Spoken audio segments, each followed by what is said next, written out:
have to be functional. That's all that is there. This is the only world that we have. And this demands that from everybody, because it has created you and me. You and I don't exist. It has created, the society, culture has created you and me for its own reasons, to maintain its status quo. Anything that threatens that status quo is a threat to the whole thing, so it is going to destroy you.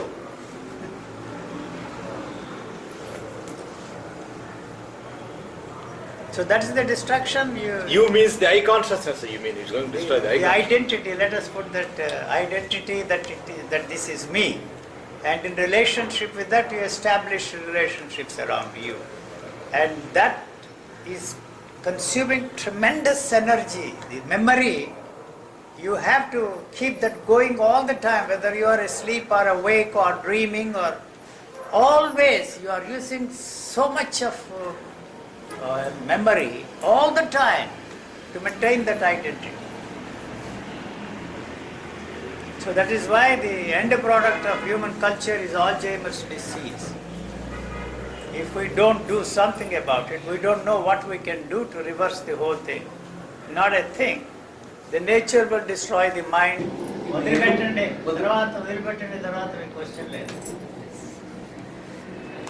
I don't have to answer the question. You don't have to ask the question. If I drop it, if I give up, if I lose my identity, if you lose your identity, he will take care of it. He will put you there in the hospital. It's dangerous. Don't lose it. No wife, no children, nothing there. What an insurance. It's dangerous to lose your identity. Don't try that.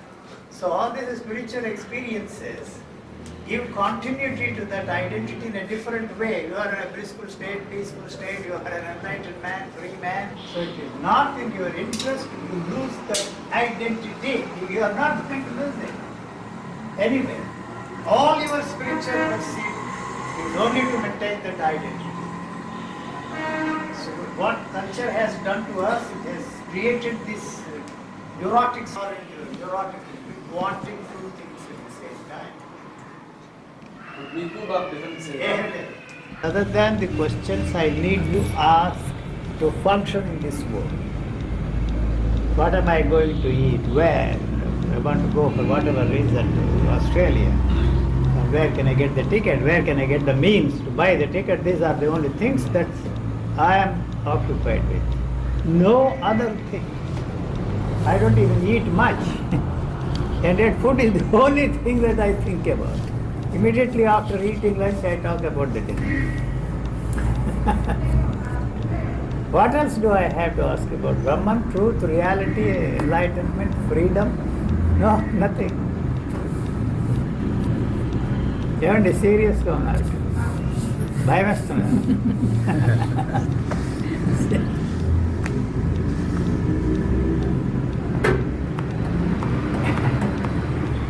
You have come to the wrong man, sir. I was remembering an example, sir. Yes.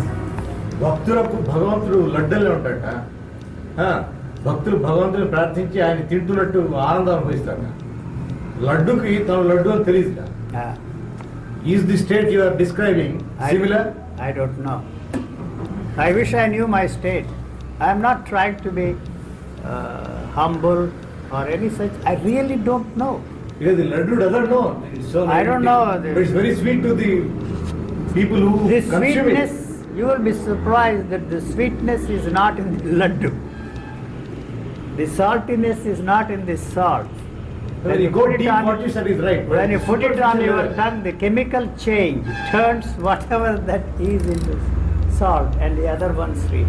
You know, when you give this sugar to the child spits it first, like any other thing. Then you force the child and make the child like sugar and not salt. So the sweetness is not in the laddu at all. అది కూడా demolish అయింది అది కూడా పోయింది. So what is it? Just get up, nice meeting you, nice day, take a walk. And that's it. You and I can sit here for the rest of our lives, talk, nothing is going to happen. That I am sure. Don't ask me why am I talking. You all came. He came from Guntur. It's common decency, elementary manners. What can I do for you? Sorry.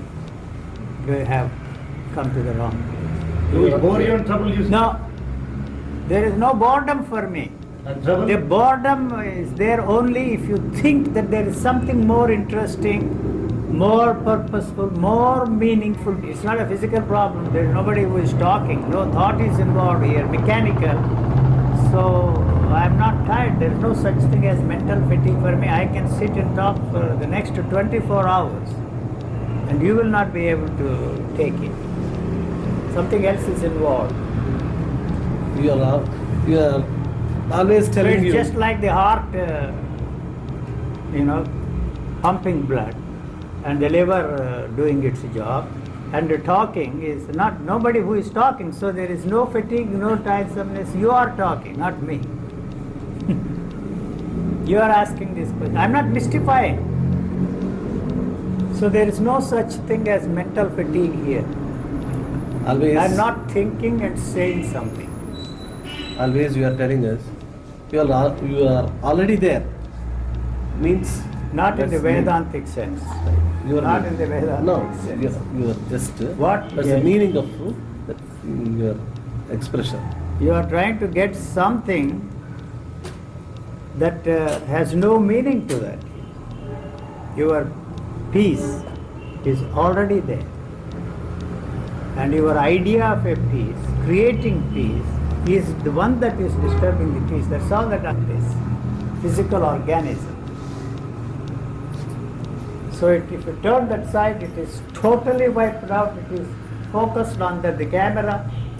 If it is not focused on you, you are out. It is focused on her, on that, on this, on this. There is no photographer even. The photographer is what you see in her pictures, and his pictures are different because the same camera. He takes a picture and she takes a picture, you take a picture, they are all different. What you see there is the photographer and not the picture taken by the camera. You are changing the angle, trying to get, you see, one pose and the other person, this. What you see there in this photo, even the photo, a mechanical thing, is the photographer and not the way this is. This is constantly changing. If you look at my collection of photos taken every second, every picture is different. Very strange. So you fix something, you have to fix something. The nature, this sensory activity is not, each one is an independent frame. There is no linking up, so the events are also independent. And so there is no story of your life. So I can't say what it was like before wash and after wash. It's a commercial for the surf, before wash and after wash. Can't say how it was like before. I can give you an idea.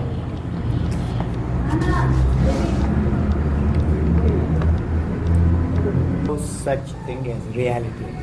In absolute terms, it doesn't exist. No terms, let alone absolute terms. Even Relative the terms? scientist, Relative terms also it doesn't now when he is looking at a thing, he is not only his thoughts that are influencing the object of his study, but his very physical look is affecting him. Very physical look is affecting this. So you cannot talk of anything as real. No such, you have no way of experiencing the reality of anything, let alone the ultimate reality.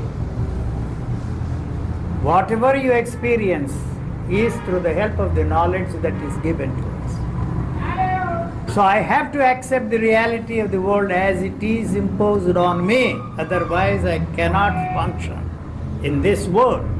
Only for that purpose it is useful. But if you question the reality of that which you have taken for granted, you will be in trouble. You cannot function. Then we need the help of a psychiatrist there to put together. So there is no reality. Words తో చెప్పకపోయినా You don't What do you mean relatively? Why you use a simple word? Forget about the relatively. Huh? Because if you say, let us say, Aham Brahmasmi, from somebody's point of view. A madcap in Yes, the mental from- hospital says, from that point "I of am view, God." you What change will not be? the existing separate You from me. accepted that, you see, Jesus when he said, "I am the son of a God." But this fellow also in a mental hospital says that I am God. How can you put sense into his head, you tell me? So what is the difference between this madcap and that madcap? Don't record this. Something nasty I will say about Jesus. I say that of Buddha also, not necessarily, except Muhammad. We'll be in trouble.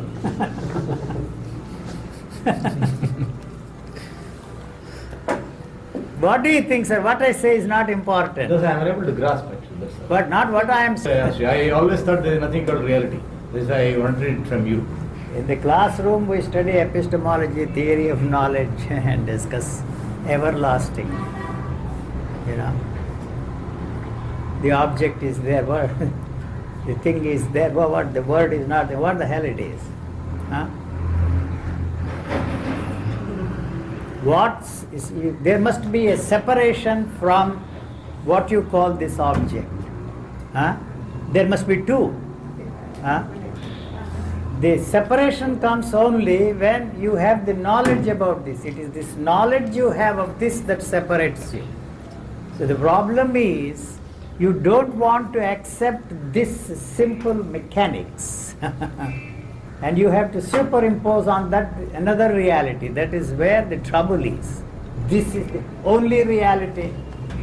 If you limit it to this, even here you get into trouble, let alone the other reality. So we forget about the ultimate reality, absolute reality and all that. The impossibility of experiencing the reality of the things, functional reality, why bother about the ultimate reality? You can give discourses on the ultimate reality. It's a different matter. Even this is questionable. This is questionable. Huh? No, but I say that this is a chair. If you ask me, I don't call this a table or a monkey or a donkey. For communication, I also say that this is, I don't know what is the color of this. This is hot.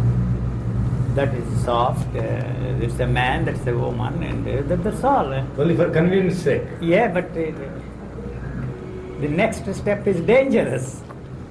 If you say chair and wife, both are the same. This is one word and that is another word. Ready? No. Finish. The whole thing is finished for you.